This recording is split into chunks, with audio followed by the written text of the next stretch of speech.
Sini ya.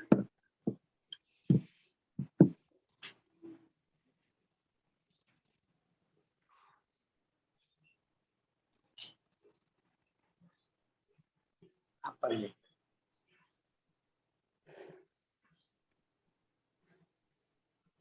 Ya, silakan.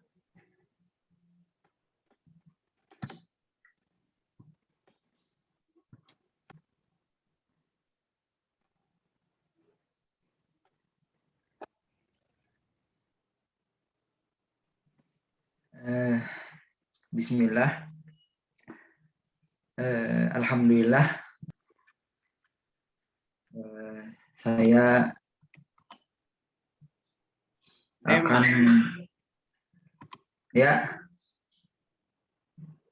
Bentar. Kok ini? Ridwan. Ini hilang kok.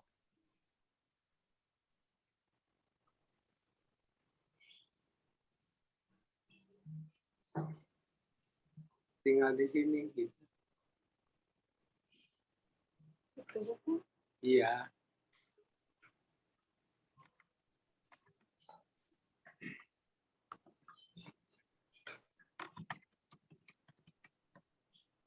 Ya.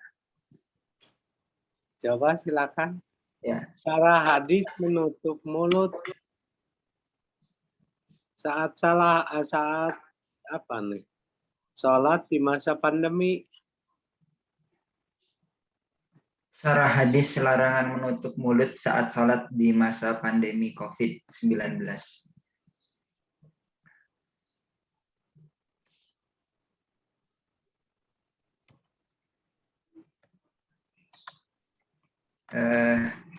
Insya Allah pada pagi hari ini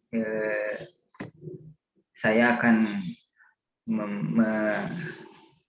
memaparkan hasil penelitian, tapi sebelum dimulai saya ingin menyampaikan terima kasih kepada Pak Dr.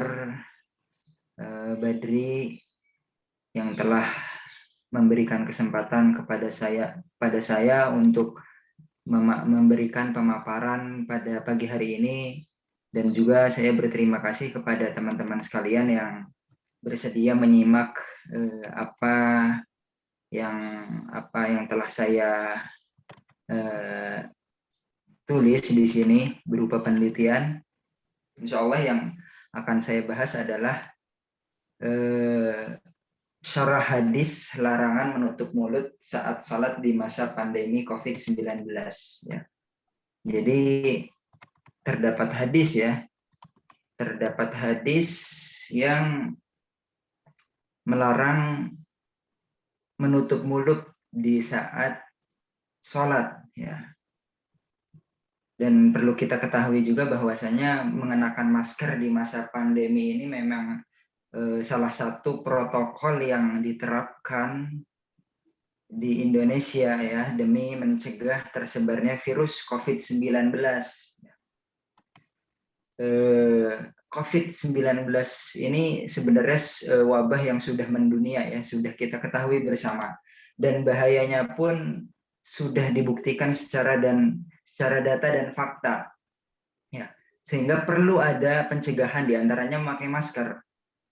Sedangkan saat sholat berjamaah, ya, itu kan pasti kita berinteraksi dengan orang-orang banyak, terutama saat sholat berjamaah di masjid. Nah, apakah ketika kita sholat berjamaah di masjid, larangan ini berlaku atau tidak, dan bagaimana penyelesaiannya? Insya Allah akan kita bahas pada penelitian ini ya, dalam makalah ini. Nah,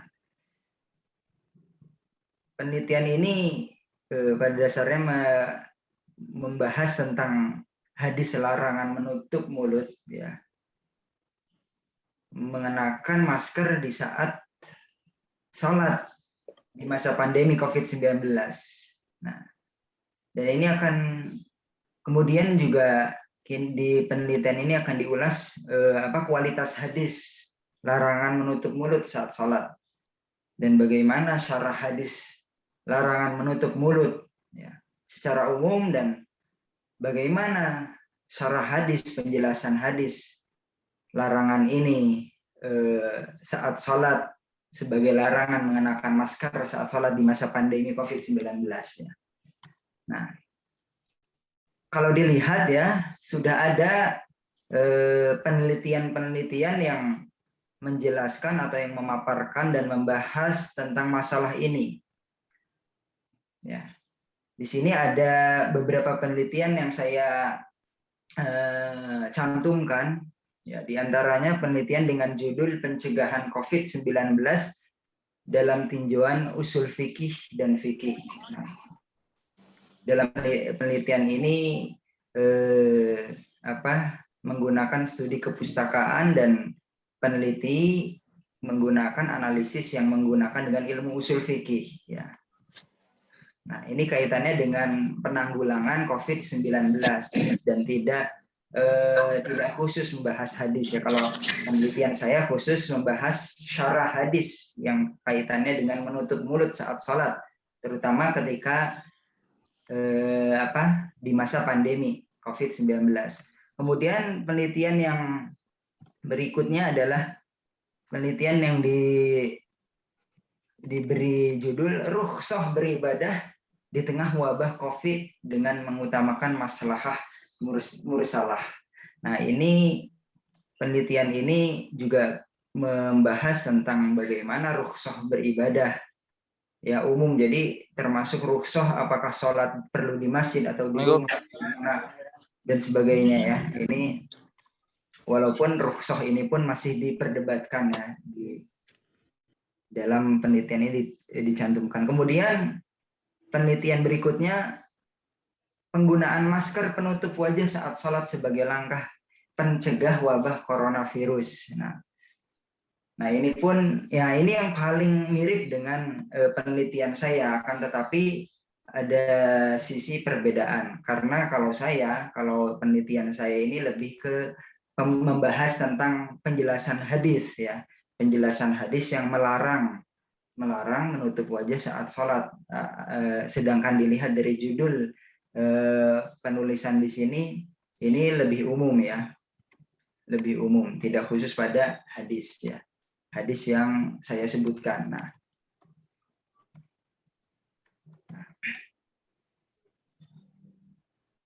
kemudian langsung saja ya ke pembahasan gitu ya. Langsung ke pembahasan. Sebelum pembahasan ya. Langsung ke hadisnya aja. Oh, langsung ke hadisnya ya. Nah.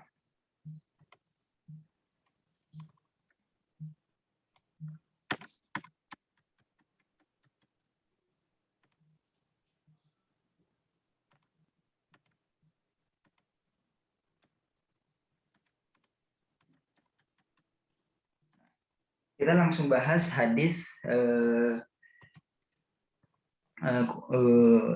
berkaitan tentang yang saya sebutkan ya.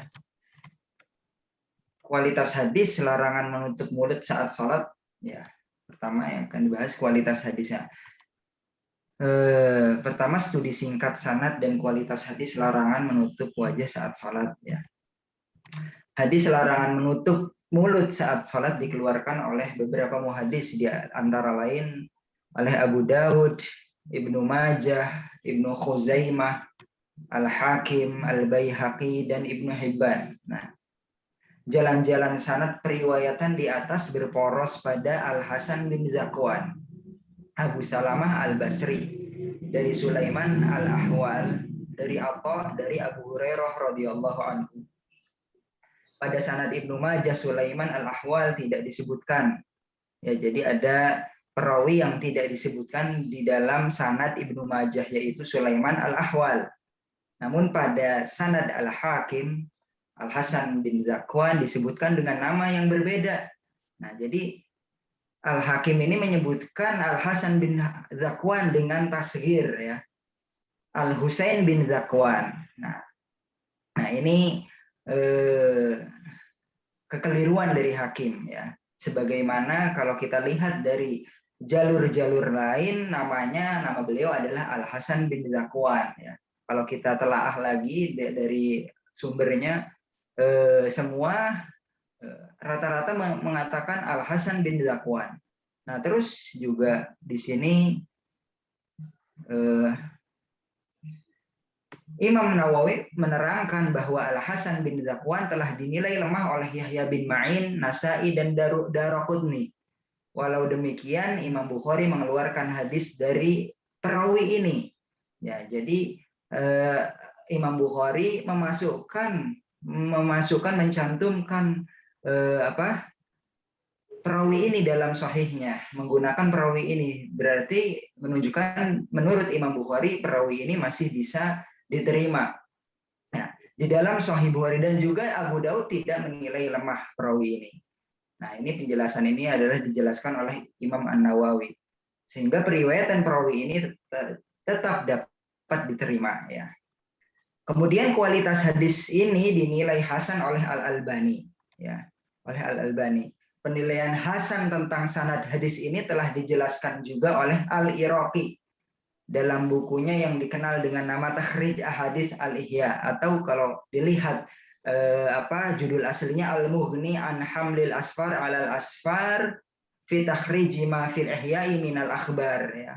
Itu nama buku dari Al-Iraqinya sendiri, namun dikenal dengan nama yang singkat Takhrij Ahaditsil Ihya. Takhrij Ahaditsil Ihya ini takhrij hadis-hadis dalam kitab Ihya Ulumuddin ya, Al-Ghazali.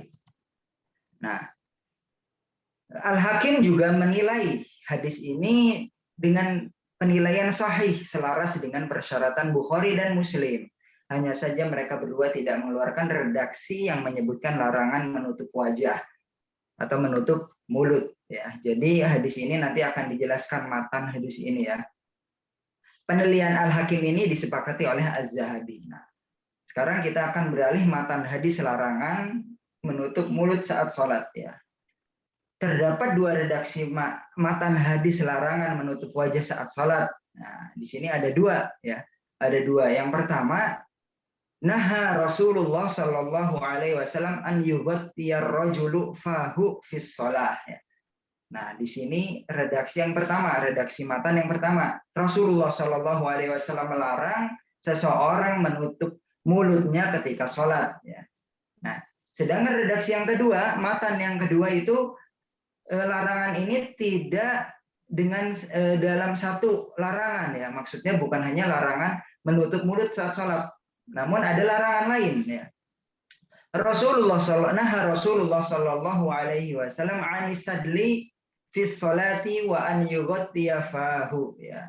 Rasulullah Shallallahu Alaihi Wasallam melarang sadel dalam sholat dan menutup mulut saat sholat. Nah, di sini sadel itu dijelaskan oleh para ulama, yaitu menjulurkan lengan pakaian hingga menutupi lengannya. Nah, redaksi ini dibawa oleh selain Ibnu Majah. Ya, Ibnu Majah. Jadi kalau Ibnu Majah itu redaksi yang pertama ya, yang tanpa ada larangan sadel, sedangkan yang lain mencantumkan larangan sadel, di samping juga mencantumkan larangan tentang matan yughatti menutup mulut ketika sholat. Nah, jika dilihat dari segi matan, ini hadisnya ini tidak langsung disabdakan oleh Nabi Shallallahu Alaihi Wasallam. Ini adalah pernyataan Abu Hurairah ya. Pernyataan Abu Hurairah yang menyampaikan larangan dari Nabi Shallallahu Alaihi Wasallam. Ya. Rasulullah SAW walaupun Rasulullah SAW tidak disabdakan secara langsung oleh beliau dengan lafaz beliau ya, dengan larangan dari lafaz beliau, pernyataan Abu Hurairah tersebut dinilai marfu' sharih. Maksudnya marfu' sharih ini ya jelas tegas seperti yang disabdakan Nabi Shallallahu Alaihi Wasallam. Kedudukannya sama seperti sabda Nabi Shallallahu Alaihi Wasallam. Sebagaimana ini telah diketahui oleh para ulama hadis ya. Kemudian syarah hadis, sekarang kita akan menjelaskan syarah hadis larangan menutup mulut saat sholat sebagai larangan mengenakan masker saat sholat di masa pandemi COVID-19. Ya. Syarah hadis secara umum, jadi hadis ini secara umum mengandung larangan ya, mengandung larangan kepada siapapun, untuk siapapun dalam kondisi apapun ya. Karena hadis ini bersifat umum dan larangannya pun bersifat mutlak ya. Mutlak itu mau dimanapun, tidak ada larangan dimanapun, kapanpun, terus dengan penutup mulut apapun tetap dilarang ya. Jadi hadis ini bersifat amun mutlakun ya. Larangan di sini umum kepada siapapun dan mutlakun. Larangan ini mutlak, tidak dikaitkan dengan satu kondisi tertentu ya. Nah, kalau kita melihat hadis ini saja. Jadi kalau dilihat dalam kaidah usul fikih ya, kalau kita melihat kaidah usul fikih ya, di sini naha Rasulullah Shallallahu Alaihi Wasallam ayyughattiyar rajul. Nah, lafadz ar-rajul di sini terdapat alif lam. Alif lam di sini alif lam istighraqiyah. Ya, dalam ilmu usul fikih kalau istighraqiyah itu dapat membuahkan makna umum, ya, membuahkan makna umum seperti dalam lafadz ar-rajul, sehingga di sini ar-rajul ini semua ya, semua rajul ya, termasuk rajul, bahkan di sini dimasukkan juga wanita, perempuan juga dimasukkan larangan di sini ya. Nah, dan hadis ini pun bersifat mutlak ya, seperti sudah dijelaskan tadi, mutlak itu jadi dalam kondisi apapun, di tempat apapun hadis ini berlaku ya. Mau sholat sendiri, sholat berjamaah, atau sholat di musola ya, tetap larangan ini berlaku ya. Nah, dari sisi larangan ya, kalau kita dilihat jenis larangan Rasulullah sendiri dapat membuahkan kemakruhan ya. Jadi larangan itu bisa membuahkan makruh dalam hukum ya, sebuah hukum, ataupun bisa membuahkan keharaman ya. Nah, namun pada asalnya larangan Nabi ini membuahkan keharaman, sampai ada sesuatu yang mengandung petunjuk larangan itu menunjukkan larangan tanzih atau makruh tanzih ya. Sebagaimana dijelaskan oleh Imam Syafi'i dalam Al-Um. Namun Imam Nawawi menjelaskan, menerangkan bahwa larangan menutup mulut dalam sholat bermakna Nawawi yang itu, Nawawi yang Syarah Muslim. Syarah Muslim, iya Pak. Syarah Muslim, Nawawi Syarah Muslim menerangkan bahwa larangan menutup mulut di dalam sholat hanya bermakna tanzih atau makruh ya. Makruh tanzih, sehingga hal ini bukanlah suatu dosa jika dilakukan dan tidak akan membatalkan sholatnya. Jadi pada dasarnya ini hukum ya, menurut Imam Nawawi hukumnya itu tidak sampai derajat haram ya, seseorang mengenakan penutup mulut ketika sholat ya. Karena larangan tersebut, larangan yang terkandung dalam hadis itu tidak bersifat haram ya, tidak membuahkan arti atau larangan yang haram. Nah, tapi kalau kita lihat dalam hadis lain, ada yang memerintahkan menutup mulut jika hendak menguap dalam sholat. Kondisinya adalah kondisi khusus yang mengeluarkan dari kemutlakan dan keumuman larangan menutup mulut. Ya, jadi ini ada takhsisnya dalam hadis yang lain. Nah, karena itu di sini ulama menjelaskan ya, diantaranya di sini Mula Al-Qari menerangkan bahwa at-talassum. Nah, at-talassum ini menutup mulut ya. Kenapa? Kalau kita lihat nih, ya, dijelaskan menutup mulut dengan kain sorban adalah kebiasaan orang Arab terdahulu. Mereka melakukan hal tersebut agar mencegah udara panas atau dingin yang mengganggu masuk ke dalam mulut. Lalu perbuatan tersebut dilarang karena mengurangi kesempurnaan bacaan dan sujud dalam sholat. Namun jika hendak menguap, maka seorang yang sholat diperintahkan untuk menahan dan menutup mulut baik dengan tangan atau dengan kain ya. Nah, sebagaimana ini disabdakan oleh Nabi Shallallahu Alaihi Wasallam ya. Jadi ini termasuk kondisinya darurat ya.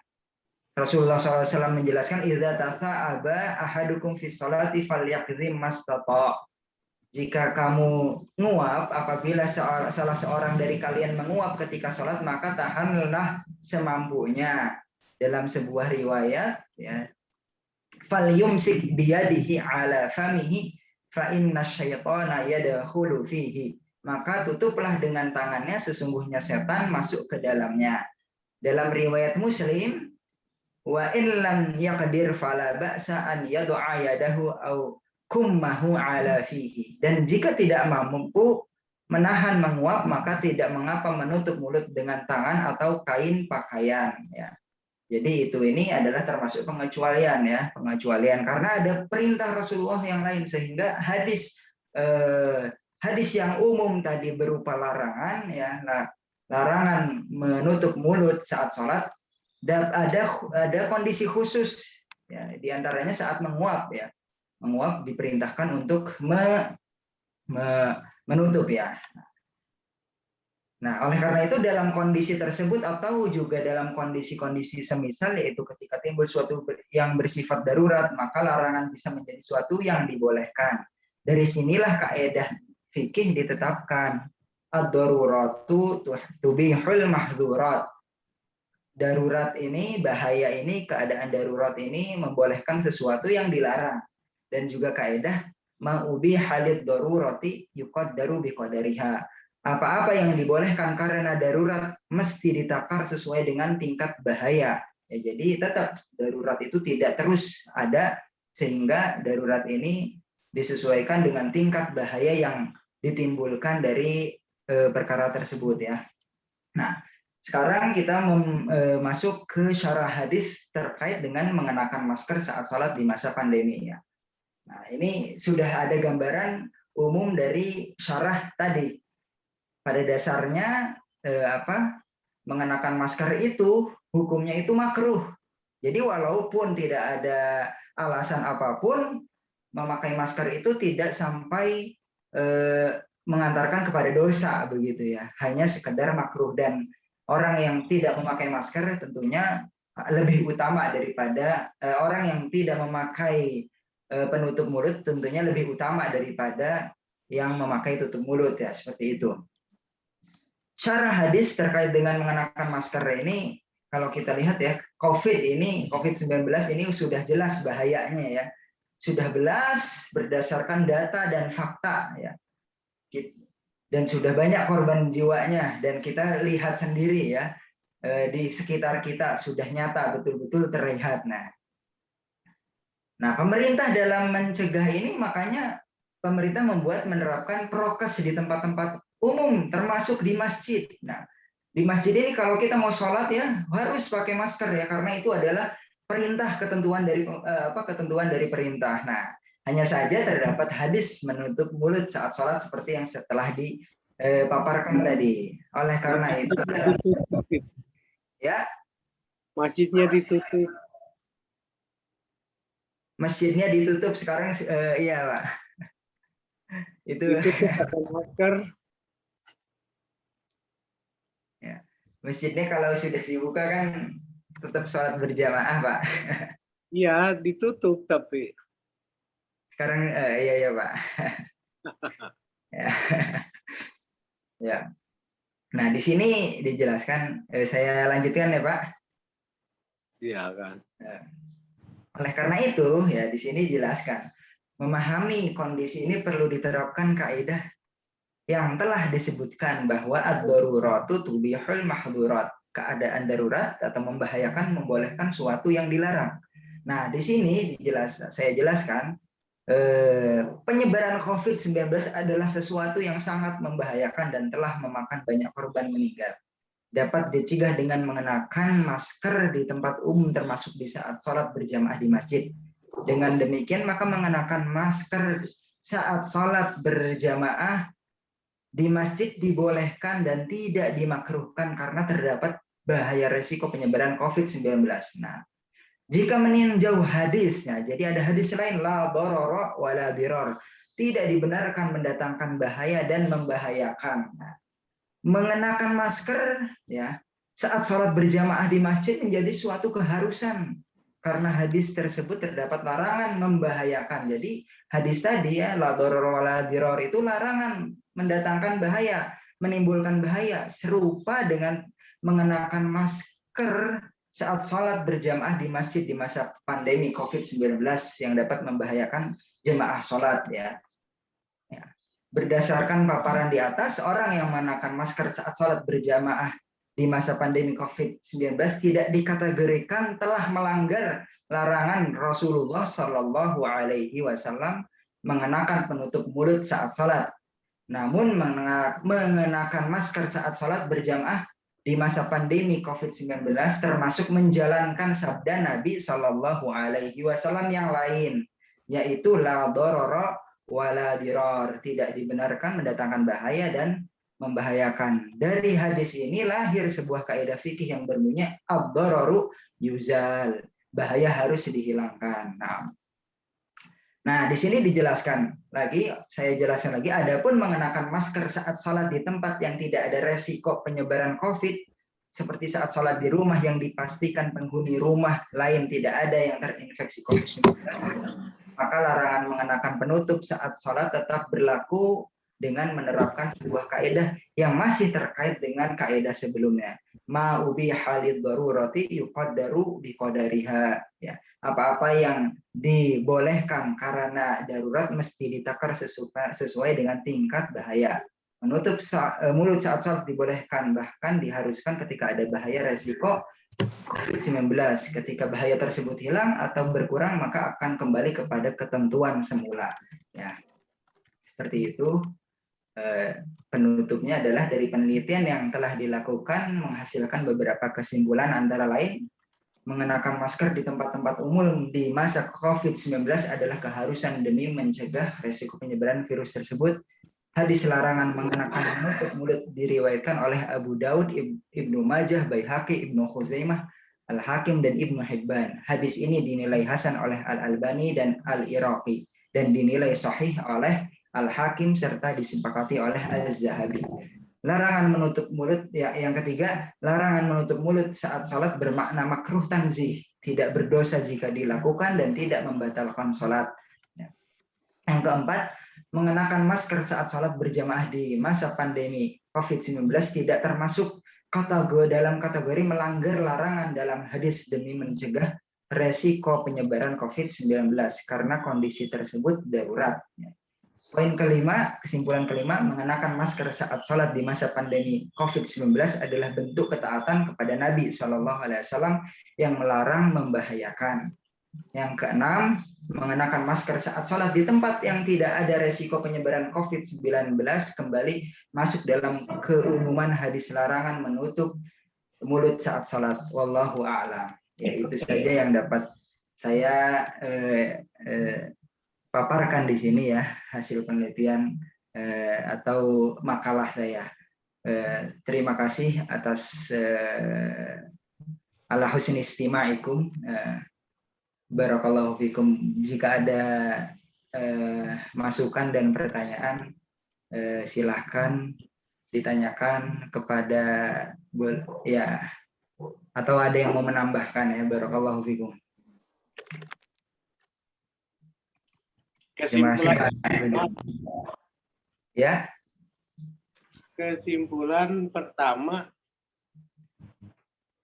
nomor 1. Ya. Mengenakan masker di tempat umum di masa pandemi adalah keharusan demi mencegah risiko penyebaran virus. Ini tidak ada hubungannya dengan dengan hadis tadi kan. Buang saja. Ya. Buang saja, Pak. Iya. Dibuang saja, Pak. Ya. Ya, baik, memang Pak. Tidak ada hubungannya ini.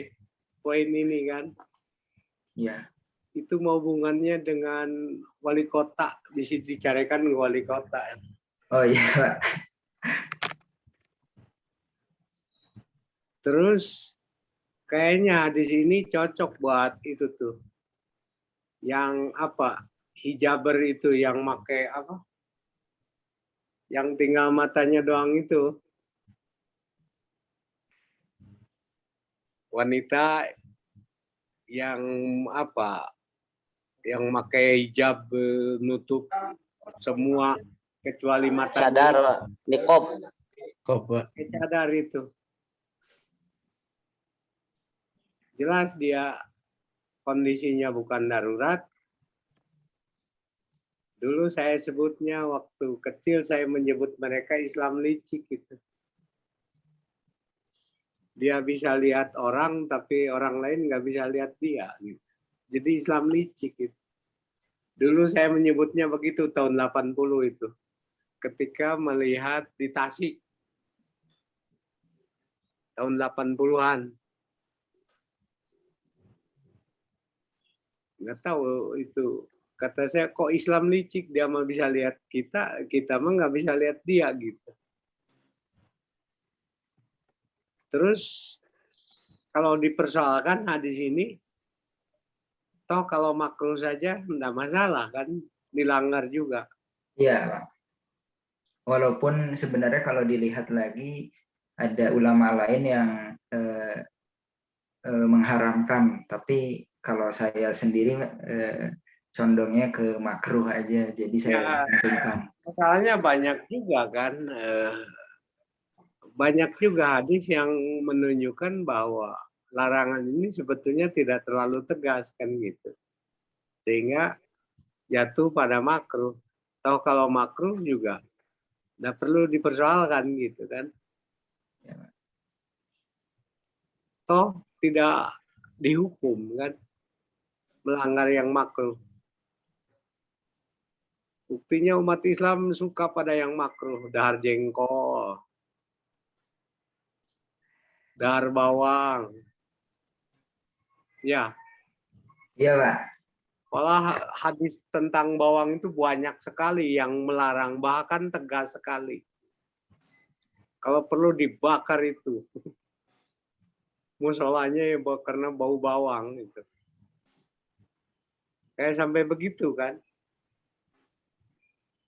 Merokok dianggap makruh, itu dilanggar juga, terutama oleh saya. Petai, malah kalau makan petai itu kayak apa ya, makan berlipat ganda itu. Yang biasanya sepiring itu kalau makan dengan petai atau jengkol bisa 3 piring itu. Bahwa makruh itu diabaikan oleh umat Islam gitu kan. Tapi mungkin dengan apa sebetulnya menguap terus harus tutup, sebetulnya bukan hanya menguap, ngantuknya sendiri ya. Kalau mau sholat ya jangan ngantuk dong, malah sholatnya itu bisa mengurangi nilai gitu, nilai sholat. Masa orang sholat ngantuk gitu, padahal sholat itu dalam pengabdian pada Allah. Kalau ngantuk gimana tujuan mengabdi? Kuliah aja ngantuk di kelas, sebel kita lihatnya. Kalau Anda suka khutbah Jumat, terus lihat orang ngantuk, saya malas itu, paling malas. Udah aja, barakallahu itu, turun saya. Kenapa? Ada yang ngantuk. Gak enak kita ngomong pada orang yang ngantuk gitu kan. Padahal khutbah itu mulut ke telinga itu. Kalau telinganya nggak berfungsi gimana? Tapi untuk ukuran penelitian ya saya kira ini pas membuktikan gitu kan. Dari sudut pandang sanad, dari aspek matan, dari penjelasan itu Salman ini kayak betul sarjana ilmu hadis gitu. Begitu kita bicara tentang hadis. Dari aspek sanad, dari aspek matan, walaupun matannya hanya berisi tentang larangan tidak keras gitu, tapi bagi saya pribadi ini yang menarik, bagaimana seorang muhadis mengungkap bukan hanya kualitas matan, tetapi juga kualitas sanad. Bahkan analisisnya juga analisis hukum. Dan setiap hadis mesti mengandung nilai hukum. Walaupun hukumnya hanya makruh saja, nah penting gitu. Tetapi setiap hadis punya pesan tertentu gitu kan. Kalau bahasa sufi mungkin ini kok sholat kok ngantuk gitu kan. Masa iya sih sholat ngantuk? Kalau khutbah mungkin bisa jadi ngantuk. Karena khutbah itu berkaitan dengan intelektual hoti, berkaitan dengan apa lagi? Dengan kondisi tertentu. Apalagi khutbahnya ngayayai panjang, ngaler ngidul gitu. Ayuhan nas, ayah panas, itu tidak menarik gitu kan. Itu juga, padahal yang disebut khutbah itu nasihat. Kalau nasihat, tentu hal-hal yang apa ya, hal-hal yang diperlukan oleh umat. Kalau itu saja yang yang diomongkan kayak khutbah Jumat itu di masjid, umumnya di masjid, itu tidak menarik dan itu saya pikir bukan syariat itu. Hanya kebiasaan aja. Kalau syariat ya jelas nasihat dari khotib yang dibutuhkan oleh umat. Kalau itu saja, saya pikir siapa sih orang yang tidak tahu halal haram hari ini? Kalau di Papua mungkin, tapi kalau di Jawa, di Bandung, nah, mungkin itu orang tidak tahu halal haram. Jangan mengumpat, kan? Makanya kalau Rasul itu, karena Rasul punya kekuasaan, dia bukan hanya nabi tapi juga pemimpin, dia berani tegas. Beliau berani tegas kan? Bahkan matanya sampai merah. Berbeda dengan khotib kan? Apa yang dinilai tegasnya khotib? Dia hanya mengungkapkan apa yang orang sudah tahu sebetulnya. Jadi kalau kita jadi khotib, carilah tema yang betul-betul dibutuhkan oleh umat, yang betul-betul umat tidak tahu. Atau umumnya tidak tahu. Kalangan tertentu saja yang tahu, itulah. Jangan yang khutbah yang orang sebetulnya sudah tahu. Itu bukan khutbah itu. Itu hanya kebiasaan saja untuk memenuhi rukun sholat Jumat gitu kan.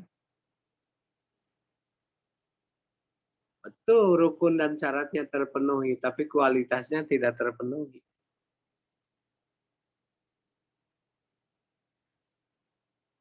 Jadi syarah hadis itu memang penting ya. Penting untuk memaknai hadis dalam kondisi tertentu. Sebab hadis ini pada dasarnya kan nilai-nilai lama yang terkadang tidak cocok dengan kondisi hari ini. Maka penting kita memberikan napas baru terhadap hadis. Memberikan tafsir baru terhadap hadis.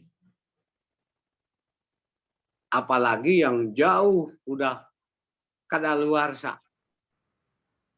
Kayak hadis dilarang kencing sambil berdiri. Padahal klosetnya berdiri gitu kan. Gimana larangan itu kan itu. Harus mengangkat pemimpin dari bangsa Quraisy. Padahal bangsa Quraisynya udah tidak ada. Coba. Bangsa Quraisynya udah tidak ada. Sekarang mah di Indonesia al-aimatu minal Jawa gitu. Kalau bukan Jawa ya Pilpres pasti kalah gitu kan. Prabowo aja setengah Jawa itu kalah dia. Habibie setengah Jawa itu tidak berani jadi presiden. Itu mah jadi presiden ganjal aja. 9 bulan itu ngeganti Pak Harto. Jadi al-aimatu minal Jawa. Pengganti al-aimatu minal Quraisy atau min Quraisyin. Hadis-hadis yang seperti ini yang memang perlu direkonstruksi gitu. Bukan hadisnya yang dikonstruksi, tapi makna yang terbersit dari sebetulnya dari larangan hadis itu atau dari perintah hadis itu. Gitu. Dilarang tutup apa? Dilarang apa? Heai. Sebetulnya kan dilarang heai. Apa? Menguap waktu sholat, bahkan dilarang ngantuk waktu sholat kan. Dilarang ngantuk waktu sholat, kira-kira apa itu makna? Harusnya juga sarahnya sampai di situ gitu kan. Intinya dilarang ngantuk waktu sholat gitu. Bisi poho, kok mau bari ngalindur. Terus kalau ngantuk gitu, kata pendapat siapa tuh? Yang Ibnu Qayyim, katanya ngantuk itu bisa membatalkan wudhu itu kan. Sebab ngantuk itu bisa apa ya? Bisa tidak sadar ya kentut umpamanya kan. Walaupun tidak keras. Intinya bahwa dilarang ngantuk waktu sholat itu atau dilarang apa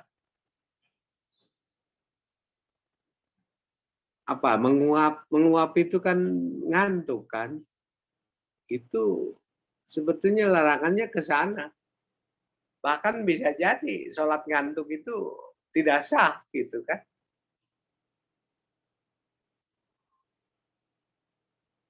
Kalau ngantuknya agak berat itu bisa jadi tidak sah gitu. Bahkan wudhunya juga tidak sah itu. Komo nomun kerek coba kira-kira. Ainunya grek gitu. Di masjid kira-kira. Menurut Anda? Kayaknya itu penting itu. Diungkap juga kan itu. Jadi bukan hanya dilarang menutup mulut, tapi makna dilarang menutup mulutnya itu adalah dilarang ngantuk waktu sholat. Lagi khutbah aja ada yang ngantuk tidak menarik gitu. Apalagi yang ngantuknya sendiri. Masa dengan menghadap Allah dalam kondisi ngantuk? Mungkin ada tambahan dari yang lain, silahkan Ilan tuh. Kayaknya Ilan nih udah siap nih dari tadi itu.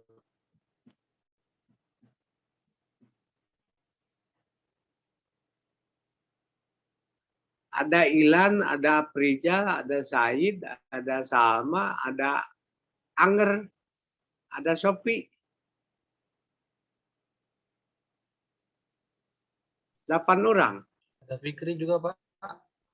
Ada Fikri. Iya. Ada Muhammad Nasir juga, Pak. Oh iya, ada 9 ya berarti. 9, Pak. 9. Cuma 9. Betul, Pak. Wah, berarti 9 mah angka terbaik. Mungkin saya, Pak, ingin Silakan tanya atau ingin tanya. Ya. Mungkin yang ingin saya tanyakan sebetulnya Pak, ketika berbicara masalah hadis ataupun Al-Quran, ketika membuat sebuah penelitian, skripsi, artikel ataupun tesis, kadang saya pribadi itu suka terjebak dengan kajian-kajian fakultas sebelah misalkan Pak. Jadi harusnya kajian hadis, ilmu hadis misalkan atau Al-Quran dan tafsirnya ini sering terjebak dengan kajian fakultas sebelah, misalkan fakultas syariah seperti itu. Nah, sebetulnya Pak yang ingin saya tanyakan, bagaimana sebetulnya ciri khas atau bagaimana cara membedakan kajian di ilmu hadis sendiri dengan kajian di ilmu fikih atau ilmu syariah. Mungkin benar atau mungkin salah gitu ketika tadi saya mendengarkan yang dijelaskan oleh Ustadz Salman, itu kan kebanyakannya itu kan teori-teori fikih, usul fikih, sehingga kan kesimpulannya juga antara haram atau makruh atau boleh dan lain-lainnya gitu. Sebetulnya kalau untuk apa namanya tulisan Ustadz Samal sendiri Pak, apakah itu bisanya masuk ke syariah sebetulnya atau masuknya ke kajian ilmu hadis seperti itu Pak? Itu Pak mungkin. Kenapa? Iya Kenapa? karena Oh, jadi ini nanya di luar makalah gitu ya? iya di luar makalah dan memang ada mungkin ada sangkut pautnya dengan makalah tadi gitu Pak. Karena kan kalau tidak salah tadi di kesimpulan pun disampaikan bahwa kesimpulannya itu adalah ada makruh seperti itu. Ada boleh dan tadi kan ketika penjelasan hadisnya pun kan banyak menggunakan kaidah-kaidah fikih dan usul fikih mungkin seperti itu Pak dan Ustadz. Nah, sekarang kita balik tanya ke Fikri. Menurut Fikri gimana ini? Seorang sarjana ilmu hadis atau jurusan ilmu hadis apa tidak boleh ngomong soal pendidikan misalnya? Ya, Ya, boleh, sebetulnya Pak. Pak bukan ke antara boleh atau tidak boleh membicarakan di luar keilmuan ilmu hadis mungkin Pak, tapi mungkin yang ingin ditanyakan juga ketika menulis jurnal itu fokusnya atau kesimpulannya atau ujung-ujungnya itu ke ciri khasan jurnal ilmu hadis atau dengan jurnal yang lain misalkan di syariah itu apa misalkan seperti itu. Versi saya ya, bukan versi yang lain. Menurut saya, sebetulnya setiap orang bebas mau nulis apa ada dalam pikirannya. Cuma kalau ilmu hadis ya harus lebih dari yang lain ketika dia bicara hadis. Minimal ilmuwan hadis itu ya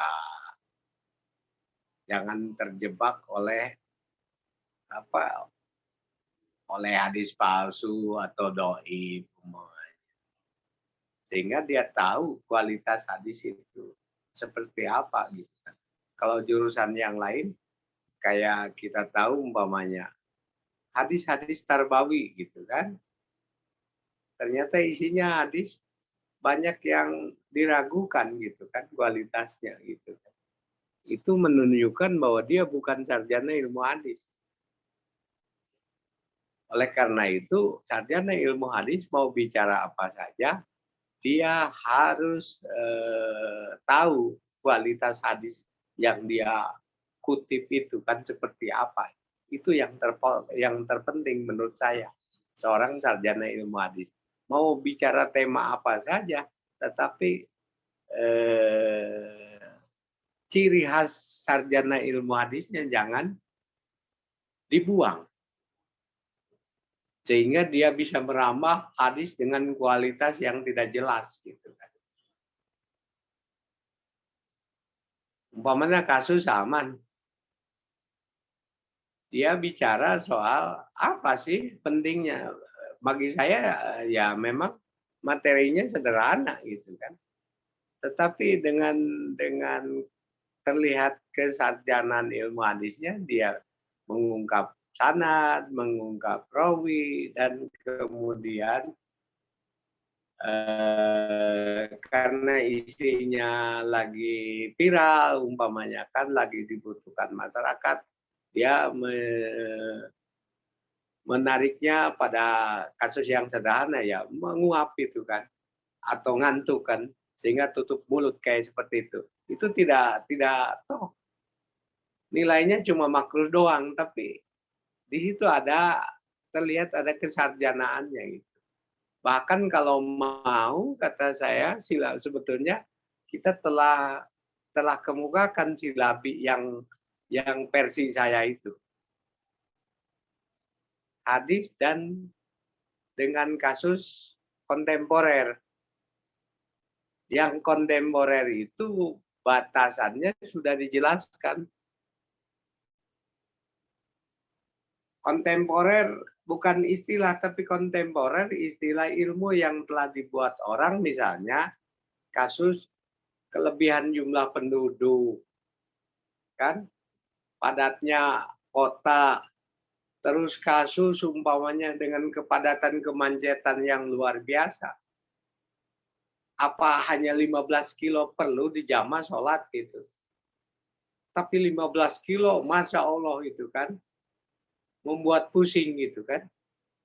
Masa dari Cibiru ke kota Bandung aja itu kan, jalannya cuma harus 2 jam itu. Kalau begitu apa sholat bisa dijamak gitu kan. Atau jamaah tahiyat atau takdim umpamanya, mau pulang nih, lewat macet. Sholat asar umpamanya nggak keburu. Apakah di jamaah taklim dulu, baru kemudian pulang? Karena dikhawatirkan jalan macet, ke rumah waktu asarnya habis umpamanya. Apa perlu begitu gitu? Toh orang pakai logika. Dari Cibiru ke Jatinangor, lewat 3 kabupaten. 3 kabupaten apa perlu dijamak itu? Itu udah 3 kabupaten itu. Kan? Cibiru, Jatinangor itu udah Sumedang, sebelum Sumedang itu lewati kota Bandung gitu kan. Nanti kalau Bandung Timur jadi juga berarti jadi 4 kabupaten itu. Apa perlu sholat jamaah seperti itu gitu kan? Nah, kajian-kajian kontemporer yang kita maksudkan umpamanya soal memang syarah hadis, soal kemudian tadi kaitannya dengan apa hadis-hadis yang telah kehilangan nilai sosialnya karena perbedaan zaman, soal juga pemikiran hadis yang dikemukakan oleh para ahli, soal banyak sekali kaitannya dengan kontemporer, makanya saya bisa mengerti apa yang disampaikan oleh Taman umpamanya, itu masih kaitannya memang dengan isu kontemporer gitu. Jadi isu kontemporer memang batasannya luas sekali gitu. Terutama berkaitan dengan kekinian gitu, persoalan sosial dengan kekinian. Jadi cuma memang ada ciri khas yang tidak boleh ditinggalkan oleh sarjana ilmu hadis, sehingga mengabaikan kualitas hadis itu sendiri. Itu aja, Fikri. Cuma ada, dan nanti akan teruji gitu. Mana ini sarjana ilmu hadis, mana yang sarjana bukan ilmu hadis. Walaupun pembicaraannya sama. Akan terlihat jelas. Sarjana ilmu hadis tentu dia akan akan melirik sanadnya, akan melirik matannya. Biasanya sarjana bukan ilmu hadis, dia main comot aja. Kayak gitu. Jadi menurut saya boleh saja gitu kan. Sarjana ilmu hadis mau bicara apa saja dengan catatan hadis yang dikutipnya ya yang punya kualitas sahih gitu kan. Bukan hanya sahih sanadnya tapi juga sahih matannya gitu. Sebab kalau sahih matannya sanadnya tidak sahih juga itu jadi persoalan.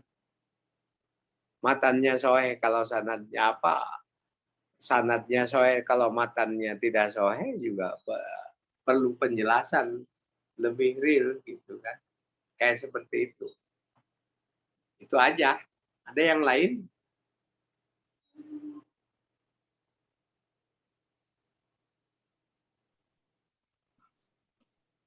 Saya Oh, silakan. eh, terutama kaitannya dengan makalah saya sangat ini dengan apa namanya kaidah fikih dan usul fikih ya. Karena pertama kalau kita membuka sebuah matan hadis ya, matan hadis atau hadis tentang apa namanya nadarallahum ra'an sami'a maqalati. Semoga Allah memberikan penerangan cahaya kepada orang yang mendengarkan ucapanku, kata Rasulullah.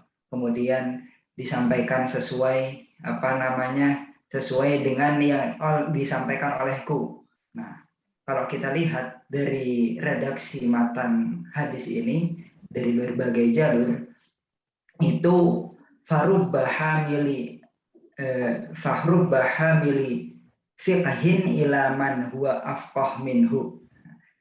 Nah, perkataan Rasulullah di sini itu dimaknai dengan fikih. Makanya kalau kita lihat hadis itu hampir nggak bisa lepas dari fikih. Karena fikih sendiri dalam redaksi matan hadis tersebut itu ada yang menyampaikan dengan ungkapan fikih. Walaupun dalam redaksi yang lain farubba hamili hadisin ilaman huwa afqah minhu ya. Nah, seperti itu. Dan ini juga dicantumkan oleh Al-Imam Ibnu Abdil Bar pada kitab Jami'u Bayanil Ilmi wa Fadlih.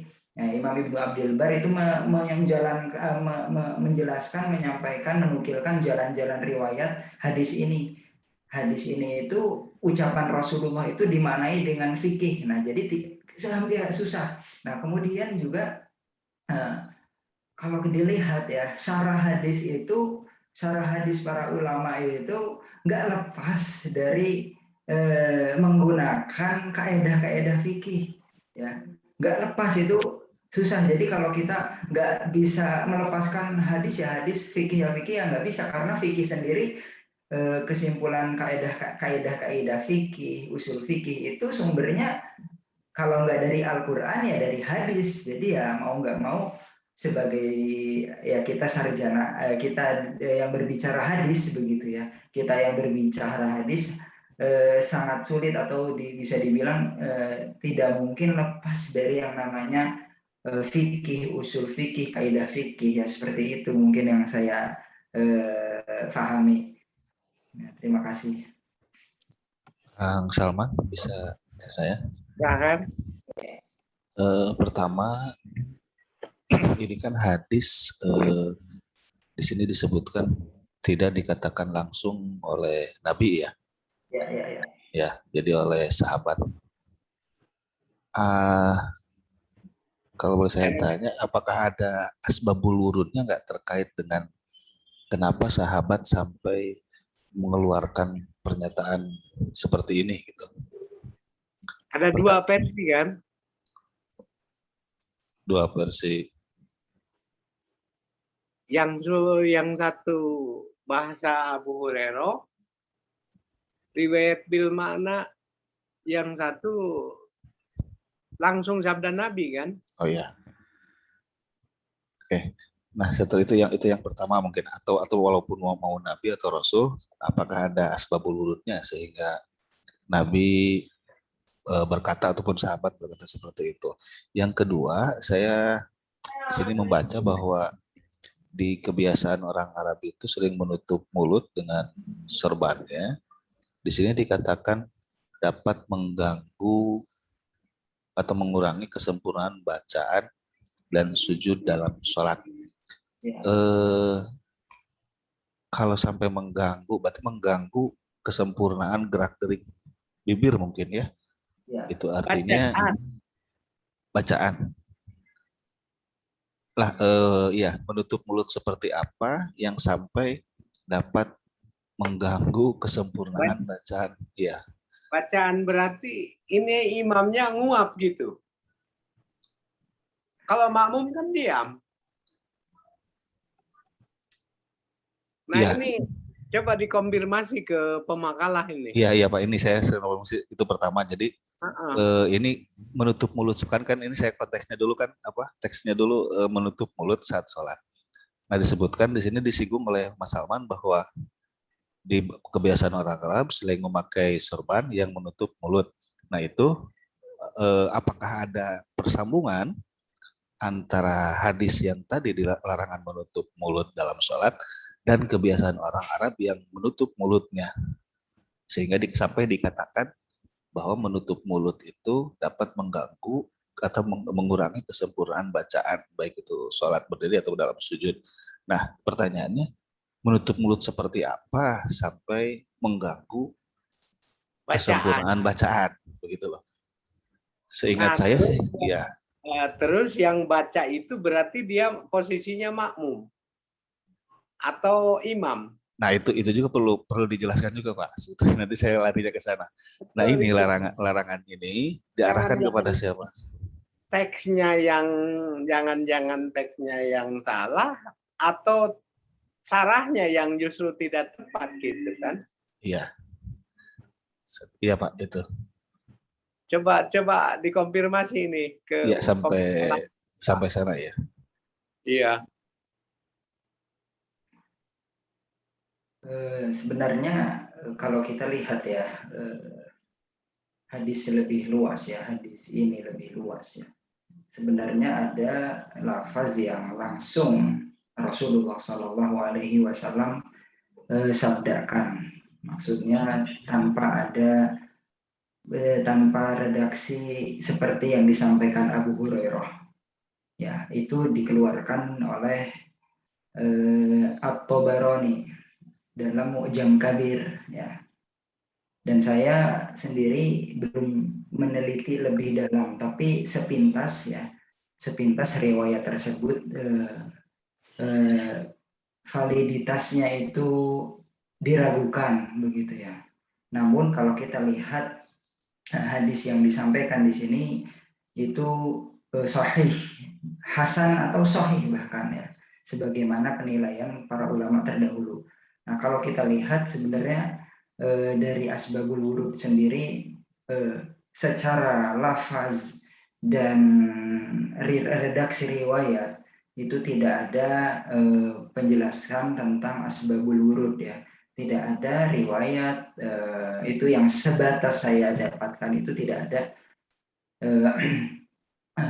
asbabul wurudnya, sehingga ini karena tidak ada asbabul wurud yang bisa jadi menjadikan hadis tersebut menjadi mutlak ya, Nah ini kembali menjadi muqayyad bukan mutlak ya. Kalau ada asbabul wurud bisa jadi menjadi muqayyad kan. Nah di sini hadisnya itu mutlak. Kalau mutlak ya kalau yang berdasarkan kaidah mutlak ya itu ma'mul bagaimanapun kondisinya, seperti yang tadi disebutkan kondisi orang Arab. Nah kemudian tadi Mula Al-Qari rahimahullahu taala itu menyebutkan tentang kebiasaan orang Arab, dan ini pun juga dijelaskan oleh para pensyarah hadis yang lainnya. Nah ini juga mempertegas sebenarnya kalau kita itu bukan berarti kaitannya jadi larangan ini tidak hanya sebatas sekedar karena kebiasaan orang Arab yang kurang baik dalam sholat yang dapat mengganggu bacaan sholat ya. Tidak ada kaitannya dengan itu memang nilai tambahan ya, bisa mengganggu bacaan dalam sholat, tapi karena hadis tersebut bersifat mutlak dan kalau dilihat secara riwayatnya yang sebatas pengkajian saya itu tidak ada penjelasan asbabul wurud, maka ya hadis itu tetap berlaku ya, seperti itu untuk yang pertanyaan yang pertama. Kalau yang kedua tadi bagaimana? Yang kedua itu ya tadi larangan ini tadi kan larangan menutup mulut itu kan karena tadi mungkin kata Mula Al-Qari itu dapat mengganggu kesempurnaan bacaan. Nah, kesempurnaan bacaan kan tadi kalau Kesempurnaan bacaan dan sujud dalam salat. Ya, kesempurnaan bacaan dan sujud dalam salat. Pertama kesempurnaan bacaan. Bacaan yang dikeraskan mungkin hanya imam, sedangkan makmum kan tidak bergerak lah menurutnya, tidak seperti imam. Apakah ada kekhususan hadis ini disasarkan kepada siapa, imam atau makmum? Yang kedua tadi menutup mulut itu mengurangi kesempurnaan sujud. Sebatas yang saya tahu, menutup mulut itu kan bukan termasuk bagian dari apa ya, anggota sujud. Anggota sujud kan jidat, tangan, lutut, hidung. Kalau hidung apa enggak ya? Nah, mulut apakah termasuk sehingga dikatakan mengurangi kesempurnaan sujud? Itu Pak, silakan.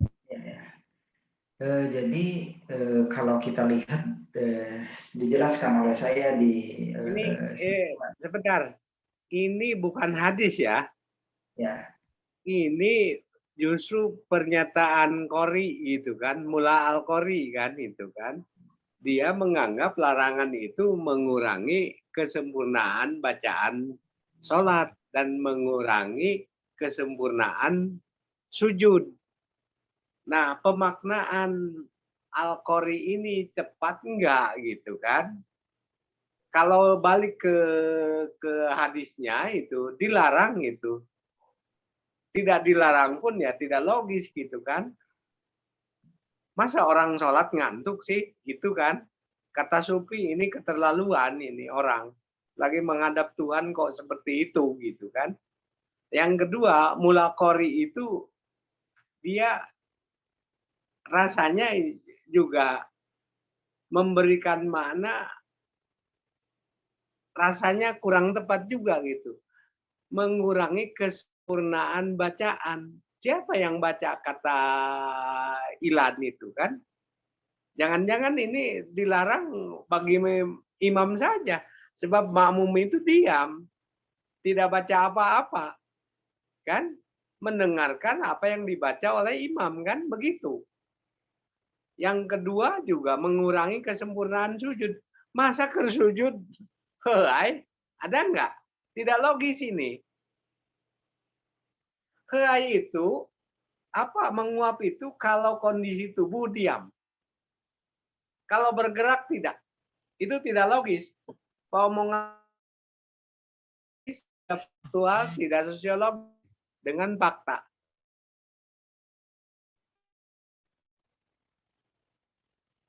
Kalau gerak, tapi kalau geraknya yang sama kayak nyupir gitu kan, dia walaupun gerak tapi yang sama itu bisa mengantuk gitu kan. Tapi kalau gerak kayak sujud gitu, asa pernah nggak nemu orang lagi sujud ngantuk? Menguap gitu. Rasanya enggak gitu kan? Rasanya enggak. Pernahnya tidur, Pak. Kan? Pernahnya nggak nguap tapi tidur, Pak. Lagi terawih, bukannya nguap tapi malah tidur gitu, Pak. Kalau nguap kayaknya belum ada gitu. Enggak, ini lagi sujud. Lagi sujud nguap enggak gitu kan? Kalau lagi tarawih berdiri mungkin dia lagi duduk keumpamanya mungkin. Tapi kalau sujud bergerak gitu enggak itu kan? Jadi ini pernyataan tadi sebetulnya pernyataan Mula Al-Qori yang diperdebatkan, yang dipersoalkan itu bukan hadisnya gitu. Ini syarahnya gitu kan, di luar hadis. Yang itu saja sebetulnya. Ini yang dipertanyakan oleh Ilan itu, ya ini boleh saja dilanggar umpamanya, boleh saja dibuang pernyataan Mula Al-Qori kalau tidak cocok. Sebab itu bukan bagian dari hadis gitu kan. Hanya penyarahan aja yang bisa jadi Mula Al-Qori punya kebiasaan yang seperti itu.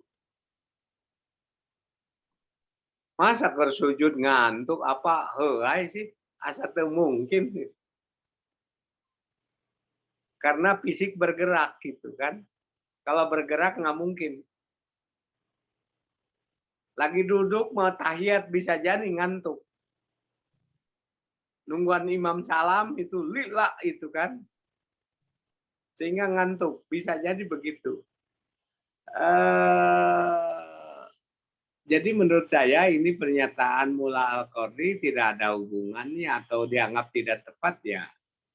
Bisa jadi.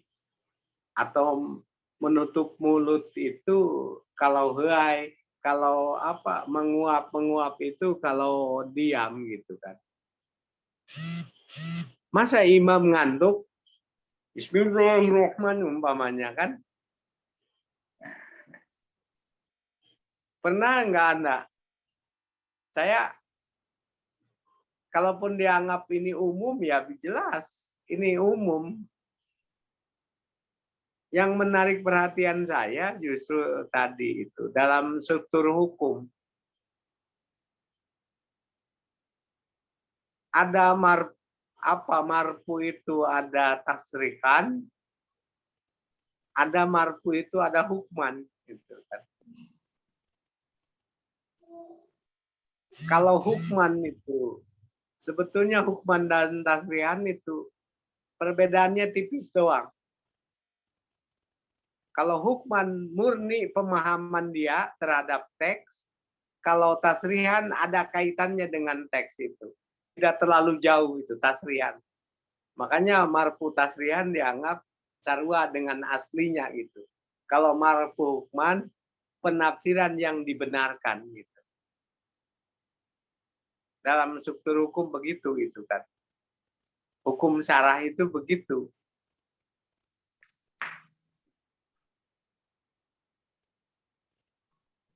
Coba ada yang lain atau mungkin Ilan masih belum puas, silakan saja. Izin Pak. Ya silakan. Mungkin sepahamannya dari pendapat Imam Mullah Ali Al-Qadri untuk menutup mulut dengan ketika bagi imam atau ketika membaca atau ketika sujud itu pas ini kan talasumnya talasum itu Ya. penggunaan lisamnya itu. Jadi ketika penggunaan lisamnya kan kalau untuk sujud itu yang dipermasalahkan karena ketika hidung tidak menempel ke tanah gitu kan ya. Karena itu hadis tentang kita diperintahkan untuk sujud di atas 7 anggota tubuh itu. Dan hidung kan salah satu termasuknya gitu. Dengan jabha dengan apa ini? Kalau lagi bersin itu mungkin karena hidung nempel ke bulu karpet itu bisa menyebabkan bersin itu. Itu Kalau maksudnya gimana? Talasumnya itu kan pas karena memang kebiasaannya gitu.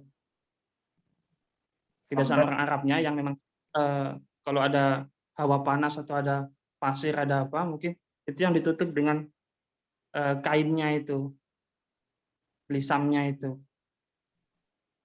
Kalau untuk membaca ya karena mungkin kalau sholat fardiyah yang jahar atau lagi sholat tahajud atau mungkin kalau sholat fardu berarti untuk imam gitu, lagi sendiri atau gimana yang jahriyah membaca gitu kan. Soalnya paling enggak kan harus meskipun Syria juga kan paling enggak harus membuka mulut sedikit gitu. Istilahnya apa ya?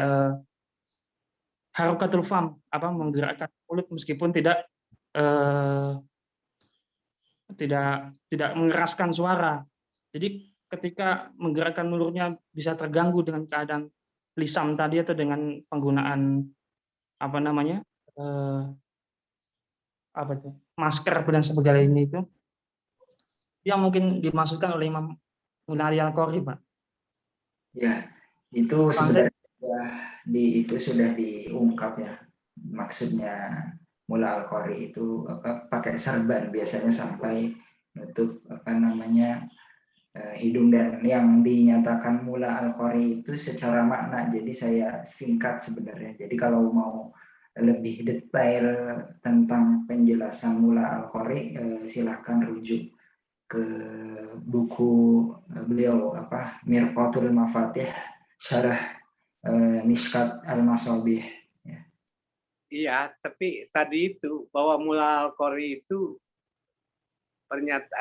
pernyataan Mula Al-Qori kan bukan hadis, itu hanya tafsiran aja untuk membantu penjelasan.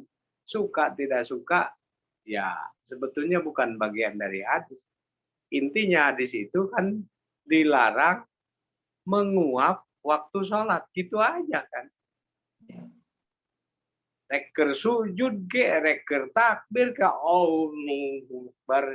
Jadi cara dia langsung tutup mulut jadi dada, itu bukan takbir gitu kan. Karena tangannya cuma sebelah gitu.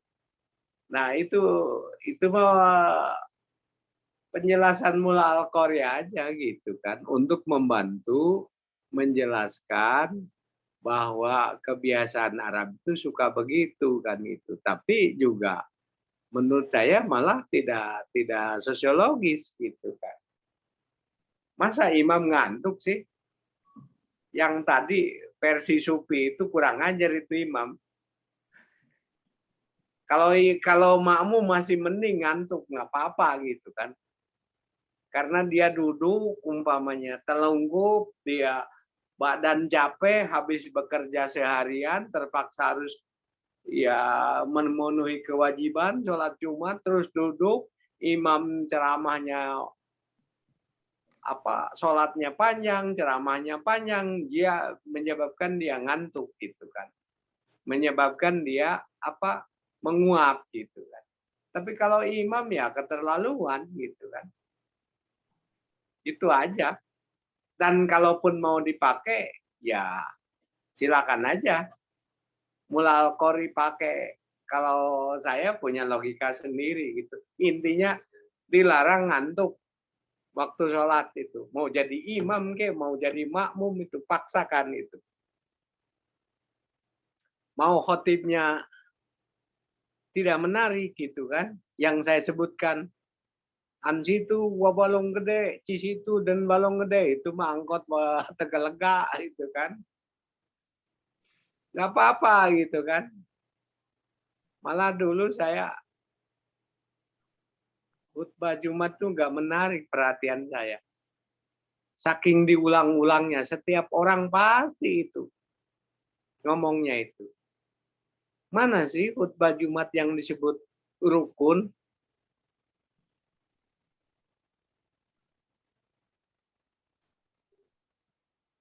Tapi kalau ngomongnya itu juga gitu kan, orang yang lain sudah tahu itu. Saya kira itu bukan bagian rukun, bahkan itu bagian kedunguan umat gitu kan.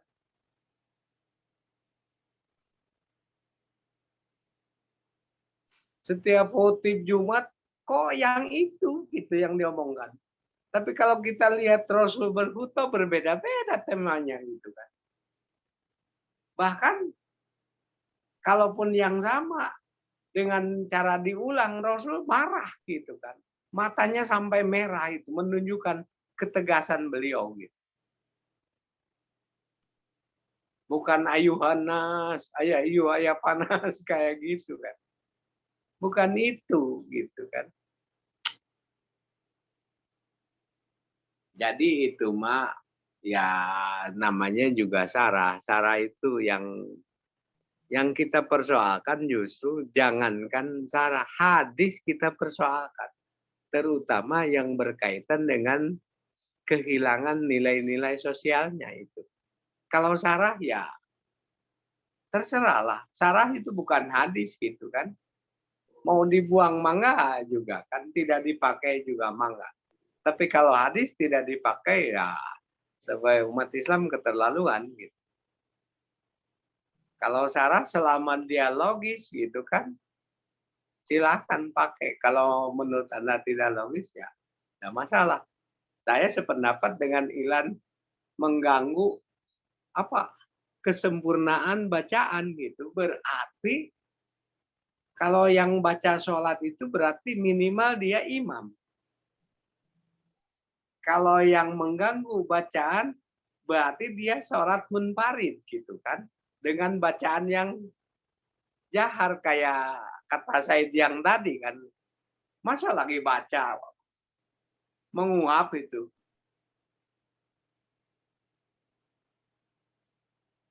Anda lagi makan menguap nggak? Saya belum pernah melihat orang makan menguap. Enggak, Pak, enggak nguap kalau makan. Mengunyah, Nah, Pak. itu, maksud saya itu karena otaknya hidup.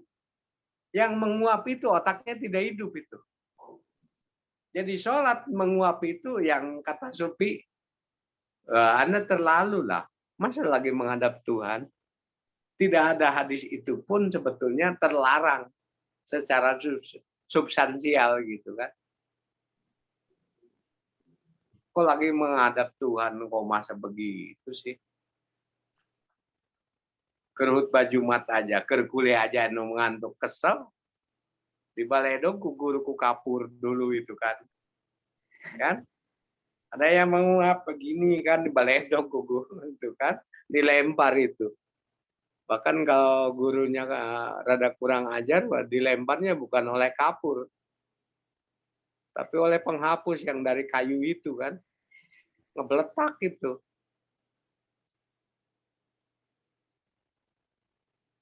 Barangkali itu aja ya, waktunya habis ya. Iya, Pak, sudah habis.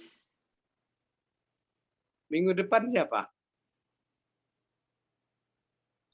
Kang Angger Pak kalau nggak salah. Bentar. Saya Pak. Angger. Iya.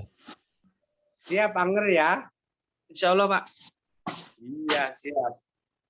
Insya Allah dalam Islam itu beda dengan Insya Allah orang Sunda itu. Kebetulan Angger bukan orang Sunda kan? Bukan Pak, orang Sulawesi Pak. Iya, kalau orang Sunda itu Insya Allah itu lemesnya nggak mau dia. Oh. Bu ngaji ya Insya Allah itu padahal itu nggak mau dia. Penolakan halus untuk kebaikan itu Insya Allah. Orang Sunda itu begitu. Saking lemah lembutnya itu orang Sunda. Menolak sesuatu kebaikan ya biar dianggap tidak kurang ajar Insya Allah. Padahal tidak datang. Kuliah ya besok Insya Allah Pak. Padahal dia mau males. Oke lah ya. Siap kita akhiri aja kuliah ini. Terima kasih ke Salman ya atas makalahnya. Dan kita akhiri. Alhamdulillah. Assalamualaikum warahmatullahi wabarakatuh. Waalaikumsalam. Waalaikumsalam. Waalaikumsalam warahmatullahi wabarakatuh.